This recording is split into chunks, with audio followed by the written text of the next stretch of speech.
Okay, so I've got my wedge made up here, and you can see that it's tapered. It's wider at the thicker end and thinner at the thinner end in this way. And that is so that way when we drive it into the axe head, it fills out the eye in both directions. We've got chamfered edges, you can see right here, there, and there. So that way when we strike this, it doesn't blow off any of the sides. But now that we're ready to haft this thing, you got your tension mark right here, which is very obvious in this instance. And I like to make it so that way the wedge doesn't actually bottom out in the kerf. I prefer to leave a gap. So that way the wedge itself doesn't continue to go beyond where your kerf is cut and start splitting the wood underneath the kerf. So that means that I cut my kerfs very low, but I don't intend to drive the wedge all the way down into that space. So typically I cut my kerfs very close to the bottom of the actual head itself. And then so that's going to be where I stop my kerf cutting. And then I take this wedge, which I know for a fact is longer than the actual axe head itself.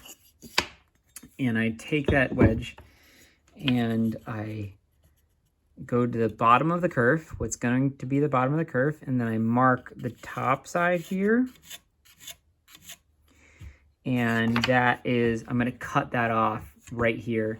And so when I'm driving the wedge, this wedge, if it were to bottom out, which it won't, it should stop somewhere around there actually. So you should have like about an inch or so of the wedge itself sticking up over the wood. Like I was saying, I like leaving a gap where it's not bottoming out on the kerf. But when you drive it, if you were to drive it flush, you know for a fact that the bottom of your wedge is touching the bottom of your kerf. So it's a place where you just stop driving the wedge in. It shouldn't hit that point, but I like cutting it here, matching the length of the kerf itself to the length of the wedge. So once it's bottomed out, I know that if it's bottomed out up here, it's bottomed out down here. So let's go ahead and cut the kerf on this bad boy and hopefully get this thing hafted ASAP.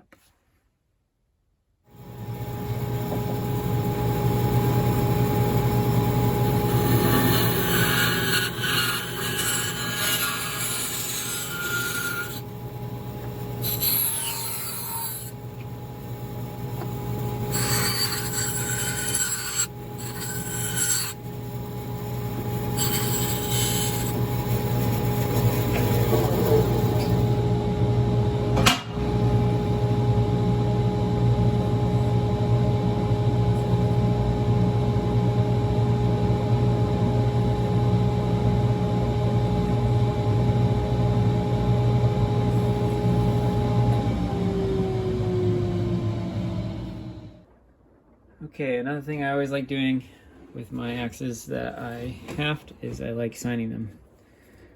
So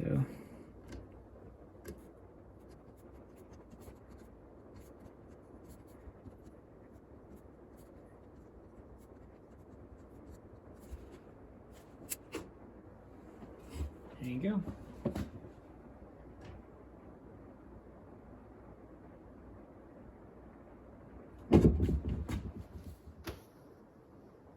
Okay, it's hafting time. So I take the handle, I take this little kerf spreader here. I try to open the kerf a little bit, as much as I can anyway. This is a big old hunk of wood, so it's not really moving that much. And then I actually put in a little dollop of wood glue. Try to, it's a little bit more than a little dollop. Usually I put a little dollop, but this is a very big axe head, and so this kerf is huge. So I want to really make sure that I get a lot of wood glue. And what that wood glue is actually really there for what I'm intending to do with that wood glue is I want that wood glue, once I drive this in, to touch a little bit on the wedge and make a little bit of a hold, but really what I want that wood glue to do is I want it to kind of seal that gap that's in between the bottom of the wedge and the kerf, and kind of glue that kerf so that that doesn't propagate down, like the crack doesn't propagate down or anything like that. But you know, there definitely is a little bit of hold that will wind up on the side of the wedge as well. It takes a minute for this to get down in there, so I'll probably speed this up.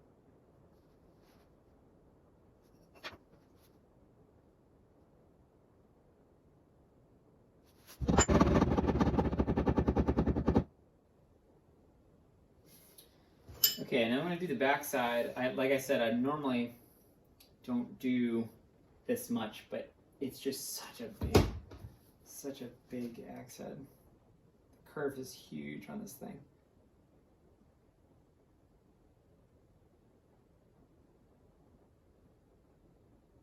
Okay. The glue's done.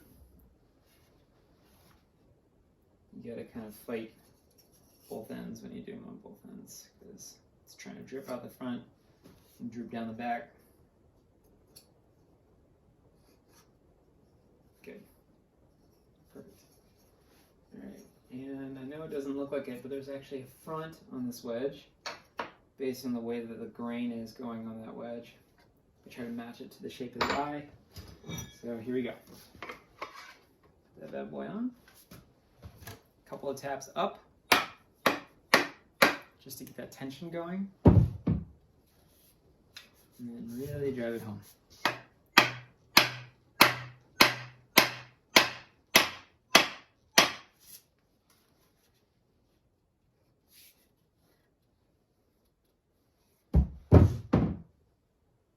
Everything's looking great.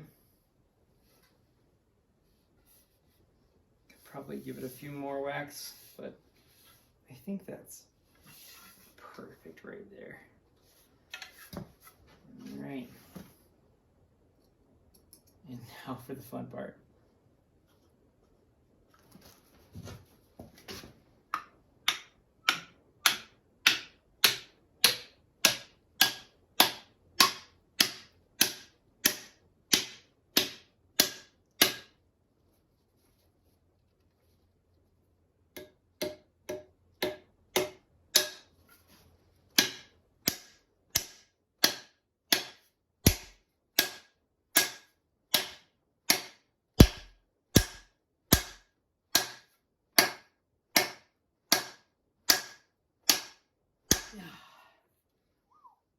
All right, that's looking great.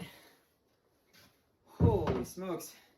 And as you can see, it didn't go flush with the top of the axe head of the handle here, which means that this amount that it's sticking up off of the top of the handle is how much of a gap there is in the bottom of the kerf, between the wedge and the bottom of the kerf, which is, this is like, mwah, it's perfect.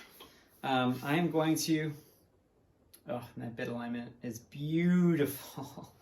It's beautiful. I don't know, you probably can't really see that, but that bit alignment is just perfect. It's harder for me to hold. But anyway, yeah, so I'm gonna cut this off. I'm gonna sand the top, and then I'm gonna stand. I'm gonna do the rest of this another day. It's getting late. I've got a long ride home again. So anyway, here we go.